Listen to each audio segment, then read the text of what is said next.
Bem, dando continuidade, então, eu vou falar um pouquinho sobre a patogenia da malária aviária. Eu vou focar muito em plasmódio agora, porque, como eu havia dito, ele é o mais patogênico. Então, eu vou focar muito na parte de patogenia causada por ele. Então, a partir do momento que houve infecção, eu tenho uns 5 a 10 dias de período pré-patente, e aí começa a haver aumento da minha parasitemia, até que ela atinge um pico, que a gente chama de crise, que ocorre mais ou menos no 21º dia.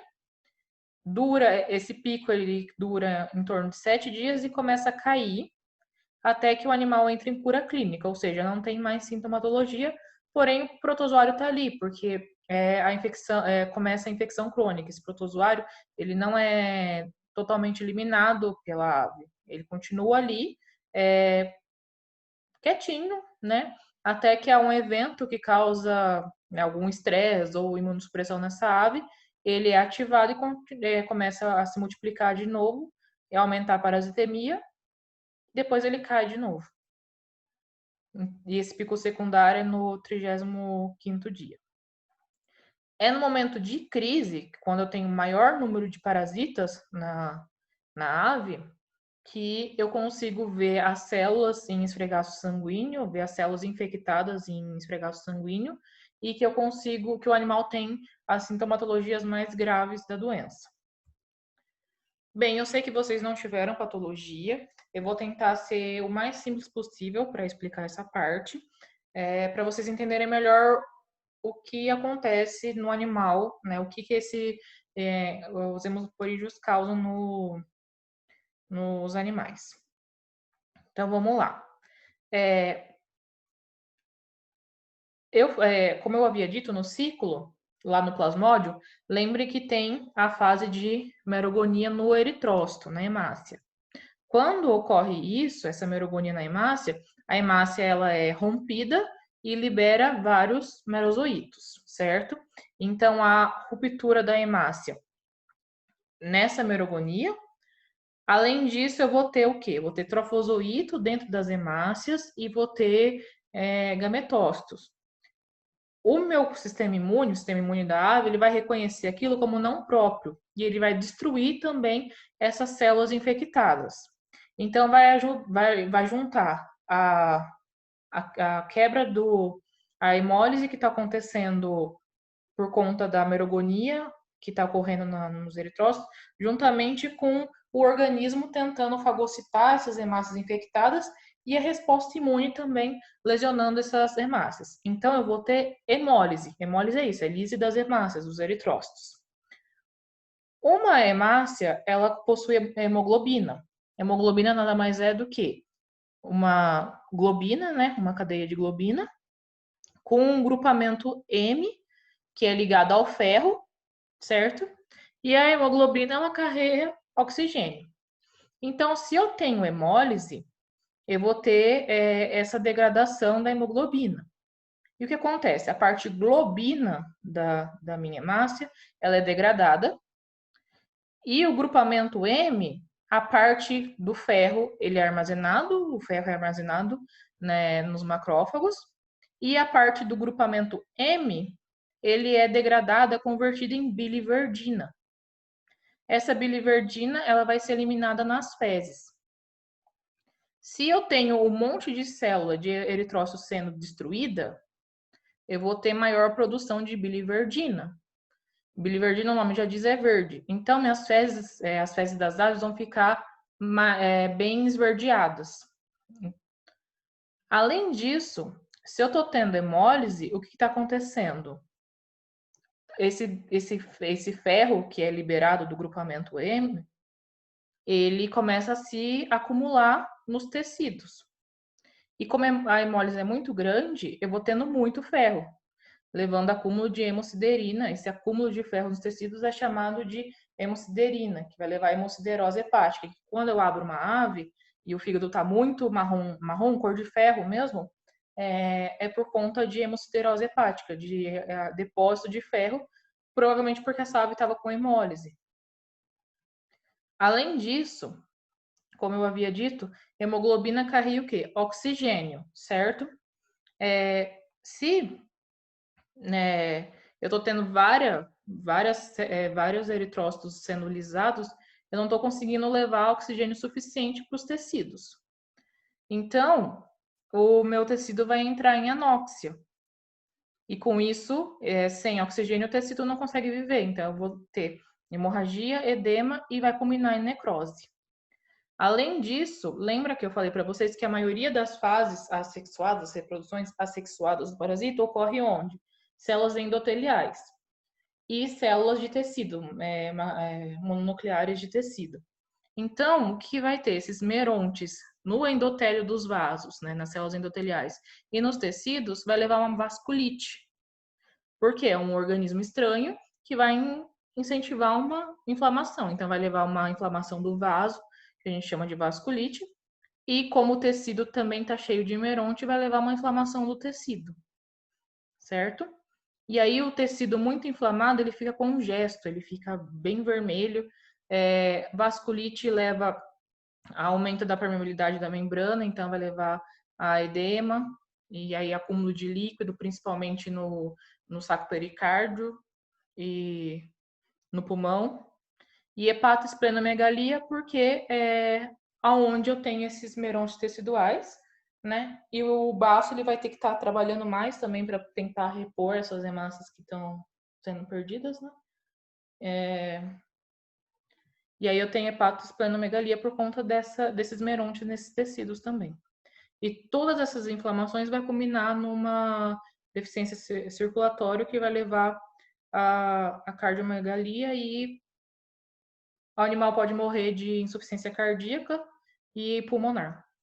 E lesões musculares, principalmente em leucocitose 1, ocorre.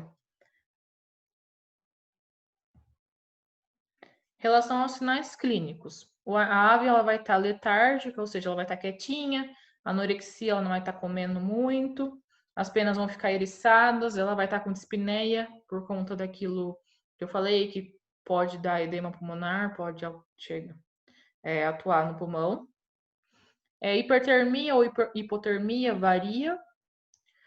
Diarreia esverdeada, que é aquilo da biliverdina, que eu falei para vocês. Edema, necrose, sinais neurológicos, principalmente para plasmódium, em pinguins, os pinguins começam a ter convulsões.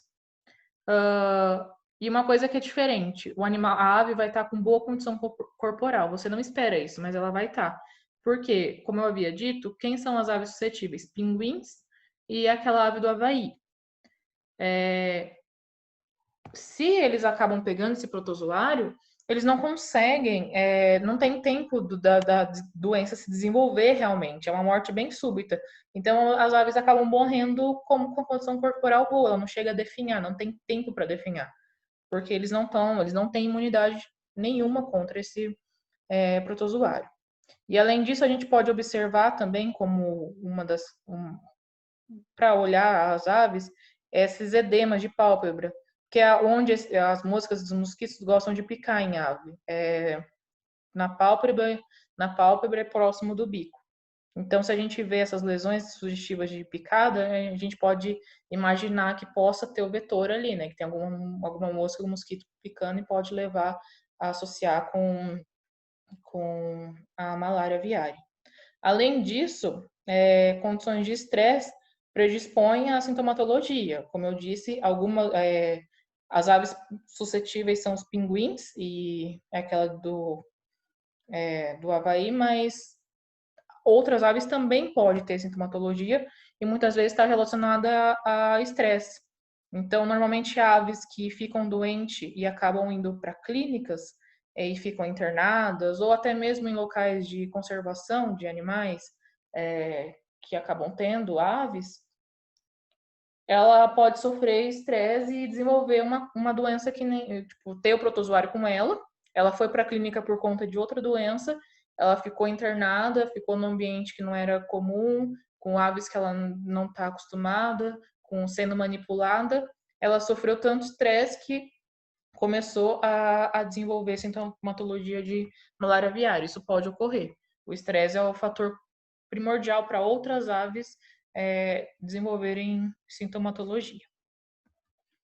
Bem, achados laboratoriais, anemia hemolítica regenerativa, né? Anemia porque vai ter a hemólise, vai ter a lise dos eritrócitos. E regenerativa porque a medula óssea ainda vai estar produzindo eritrócitos jovens. Leucocitose por linfocitose, aumento da proteína plasmática, queda da albumina, porque quem faz albumina é o fígado ele vai estar lesionado, né, por conta dos merontes nele. Aumento das enzimas hepáticas, justamente pelo mesmo motivo, o fígado já não está trabalhando muito bem. E baixo da creatinina. Se vocês observarem aqui, isso aqui é um hematócrito, isso aqui é uma ave controle, isso aqui é uma ave com malária.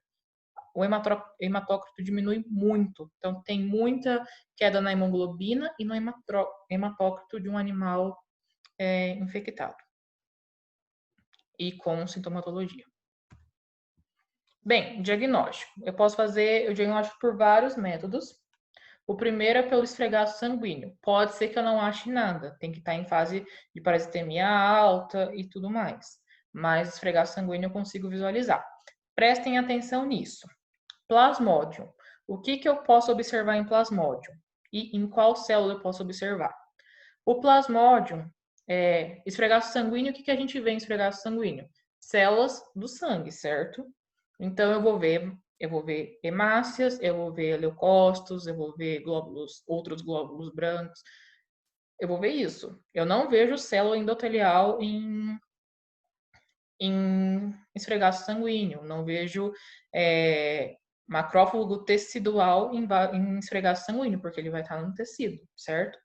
Então, eu tenho que pensar quais formas que estão em células sanguíneas. Então, quais formas estão em eritrócitos e quais formas estão em glóbulos brancos, por exemplo. No plasmódium, trofozoito, ele sempre vai estar em eritrócito, então eu vou conseguir observar trofozoito. Meronte, eu vou conseguir observar apenas em plasmódium, porque é o único que faz merogonia eritrocítica. É o único gênero que tem meronte em eritrócito. E eu também consigo observar macro e micro gametócito, certo? Que são os gametas também em eritrócito. Então, plasmódium, o que eu observo em esfregaço sanguíneo? Trofozoitos, merontes e macro e micro gametócito, tudo em eritrócito ou hemácias, que é a mesma coisa. Hemoproteus. Hemoproteus, ele não faz aquela merogonia eritrocítica, então eu não vou enxergar meronte em esfregaço sanguíneo, porque o meronte está lá no tecido e lá na célula endotelial. Então eu vou enxergar trofozoito e vou enxergar macro e micro gametócito em eritrócito. Apenas esses dois. Já leucocitosum. Leucocitosum, ele também não faz merogonia em eritrócito, então eu não vou enxergar meronte em eritrócito. Então eu só vou enxergar o quê? Ele não tem trofozoito, ele não tem essa fase de trofozoito. Eu vou enxergar macro e micro gametócito, tanto em eritrócito como em linfócito, em leucócito, porque lembra que ele também tem uma parte do ciclo que ele infecta leucócito. Então, eu vou enxergar macro e micro gametócito em eritrócito ou leucócito. Necrópsia. A carcaça ela vai estar congesta, então você vai ver os órgãos bem vermelhos. Hepatosplenomegalia, então o fígado e o baço vão estar aumentados. Congestão e edema tanto esplênico como pulmonar.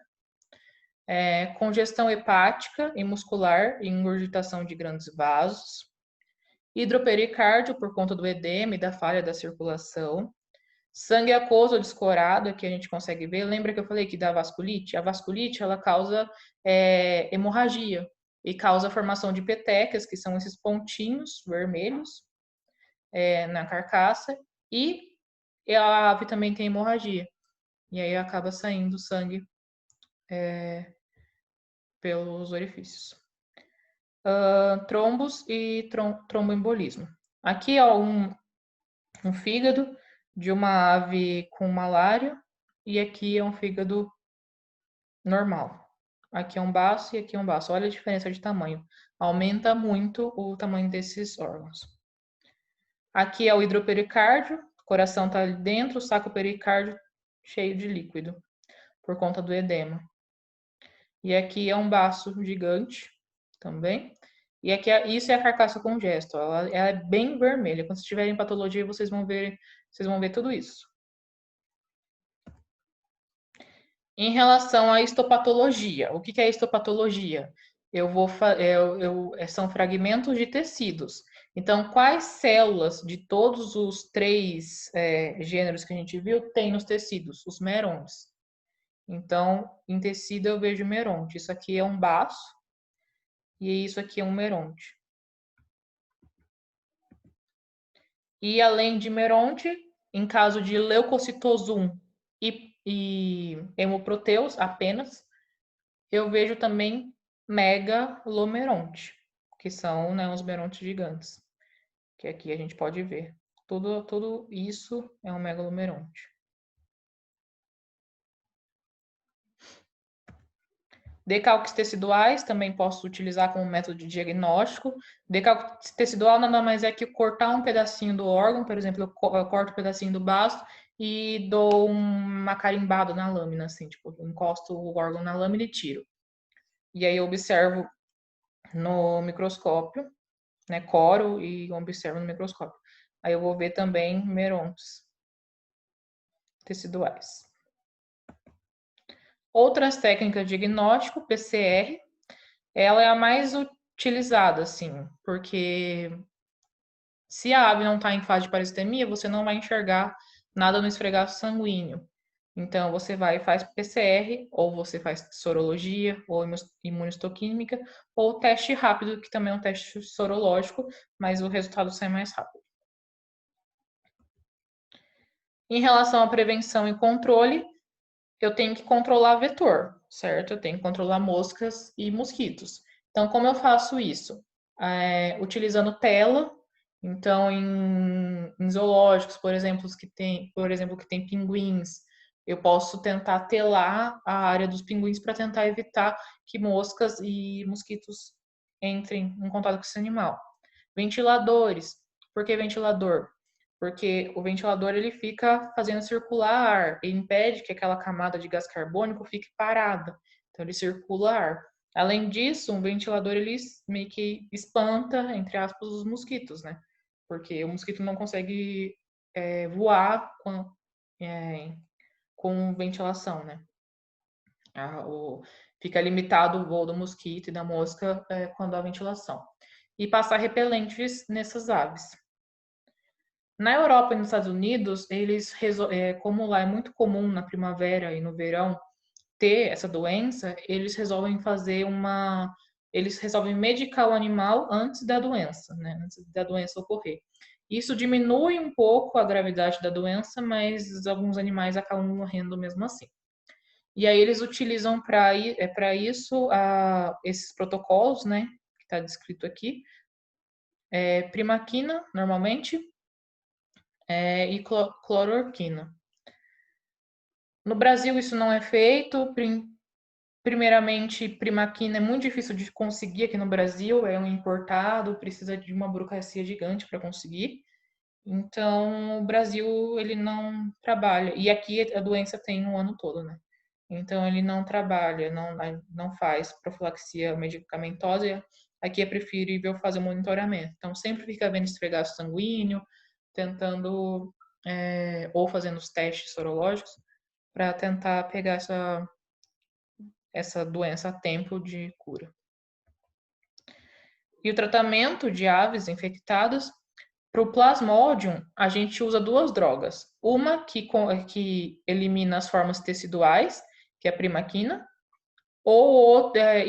associada com outra que elimina as formas sanguíneas. Pode ser qualquer uma dessas, cloroquina, derivado de quinina, trimetooprim sulfa.